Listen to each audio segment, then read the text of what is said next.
fully adult industry and that are doing OnlyFans. Let's keep it a buck here.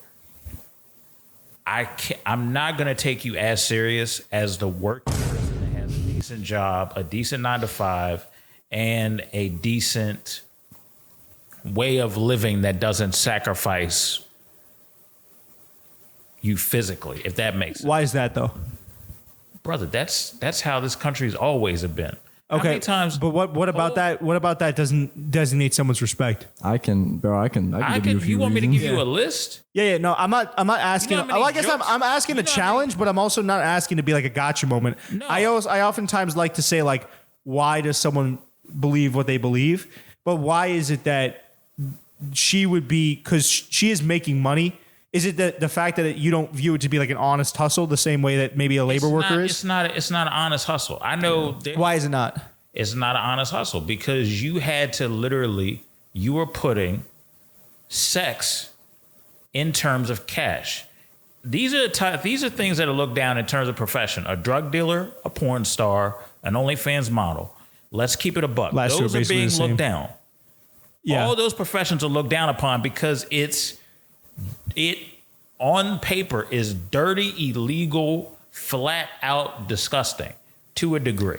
So are you saying because you monetize sex that's what makes it a bad thing? I'm trying to get a good, like, because I have a few ideas. I'm saying you got people sacrificing. They're monetizing sex, but also they're hurting themselves in the long run, and they don't realize it till it's too late. Let me challenge you with this, and this is just kind of like a little think piece. There's plenty of professions where you sacrifice your long-term health, and also, could you make the same? I don't know. I was gonna say maybe you can make the same. Like, what separates a drug dealer from pharmaceutical companies? But then drug dealers also can. I don't know.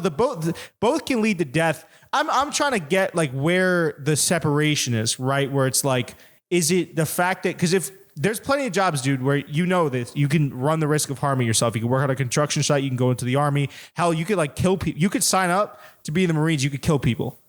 You know what I'm saying?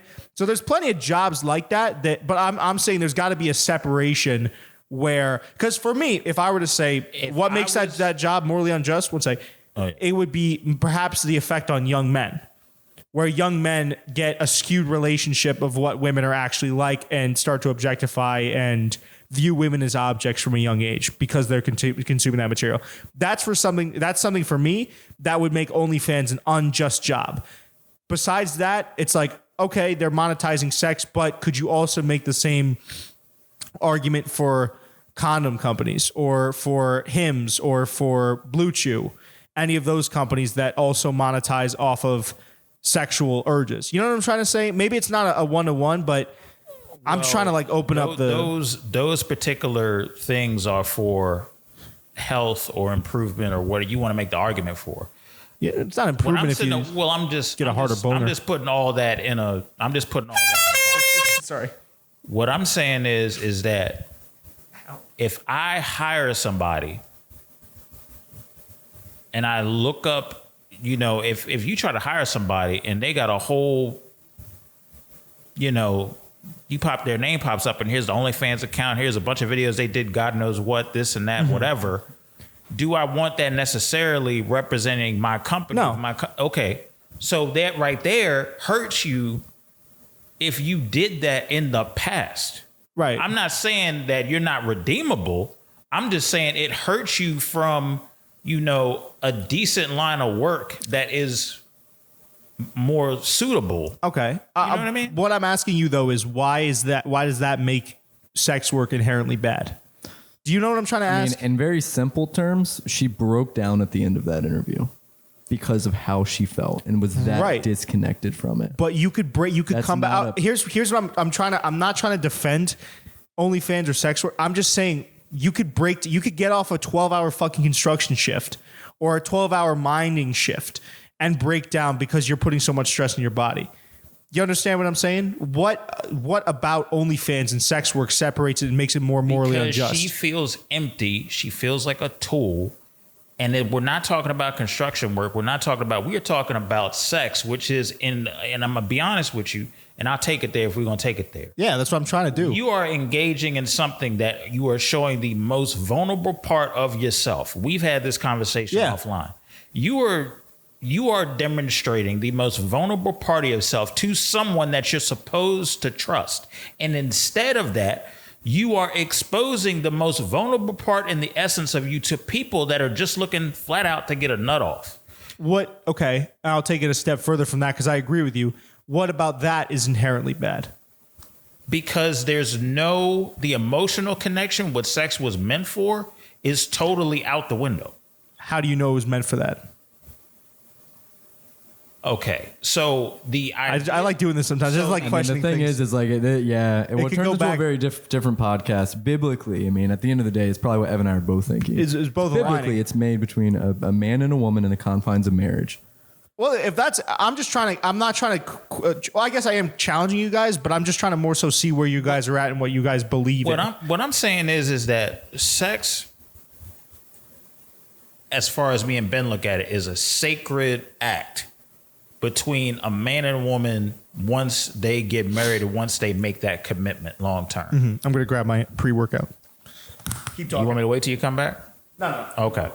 So what has happened over time is people have taken something that is sacred, vulnerable, and something that should be respected, and they have twisted it for the sake of cash, income, a way of life, a way to use people, this and that and the third. What has also happened is that due to that, people have now felt used. People are now taking unnecessary amounts of drugs and God knows what else to numb the pain, which shouldn't be happening, and that's not what sex was designed for. So my thing is this, right? The reason why the girl broke down is something deeper than, oh, I'm at my job, this job is not treating me right, I'm physically tired. She's emotionally tired, and nobody wants to say it. Yeah, other jobs can make it, but I understand what you're saying. But she's spiritually tired too. She done had 100 dudes run in. She done got more. I'm not trying to be funny when I say this. She done got more traffic in a matter of 12 hours than a subway station. Honestly, the Richmond traffic system needs to learn a thing or two from the efficiency of that video because that was crazy. Yeah, it's just. Well, dude, I get it. I get what you guys are saying, but I'm always the guy to question. It's like, okay, how do we know besides saying there is a feeling there? Because I have the same feeling.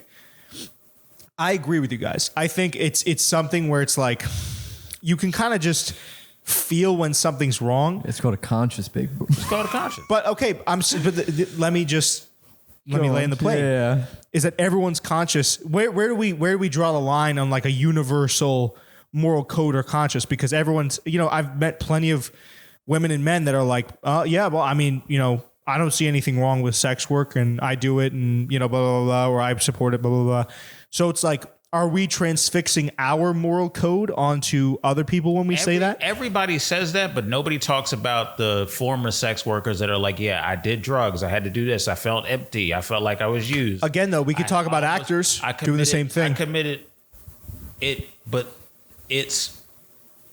I'm trying to show you the similarities. There's almost always an emptiness that there's follows. always... I get that, but I'm saying there's certain aspects of a career in OnlyFans or sex work. There's multiple aspects that can also be seen. The negative effects can also be seen in other fields. I'm asking for you guys. We're not denying that, but I'm saying. I'm trying to get to the core of what makes it inherently wrong by weeding out these other options. You understand what I'm saying? Because people are losing the very essence of themselves, and they're being taught that in order for me to make it in society, I have to give up my body and use it for sex to get ahead and get what I want. And I don't know who told them that, but that's not the case all the time. And whoever fed them that lie, they have to find out the hard way years later where you can't go and get a decent job because flat out the company's not going to hire you because of your past. So then the moral onus should be on that person then. Whoever, and it's kind of like a meme that flies around is like bro's dad. She also, the other thing that she talks about, which is so insane, is her father's friends talk to him about watching her on Pornhub and OnlyFans. That's like, that to me is super duper. I mean, obviously, it's like this might get me some flack, but that's like really dark. But that's dark. I mean, that's like, so does the onus fall on her parents for communicating her value as only being through one central avenue of using her body? You know what I'm saying? Or do we put the more onus on her? Because if she was told, or if there's something in her childhood that she was raised up to think the way she has, I don't know if you guys believe in strictly nature versus nurture, but I feel like someone that's well accustomed doesn't do that. It's 50-50. Like you can't just use it as an excuse either. It's like the same I'm not thing. saying it's an excuse. No, I know. I'm literally saying it's both ways. My fault, dog. My fault. Yeah, I jumped down your throat a little bit there. Yeah, like I mean, I think that if her parents had potentially raised her better, that's part of it. But it's a thing in psychology and therapy that it's like, you can't just always kind of play the victim in here. Eventually, like you got to like man up and be like, no, this is who I am and this is the choices that I'm making. Yeah, and I don't think anything would be like if she took stock of what she's done. I would be, in being honest with, if I was in her position, I wouldn't. One of the things I would say to myself isn't, "Oh, I'm a bad person." I would say, "Oh, I'm really low self-confidence. I have this career that gets me a lot of money, but I'm not really happy doing it. Let me try to find something else that's maybe a little bit more enriching for me and for the people around me." But I don't think that because her body is essentially a commodity that necessarily makes her or what she's doing morally bad.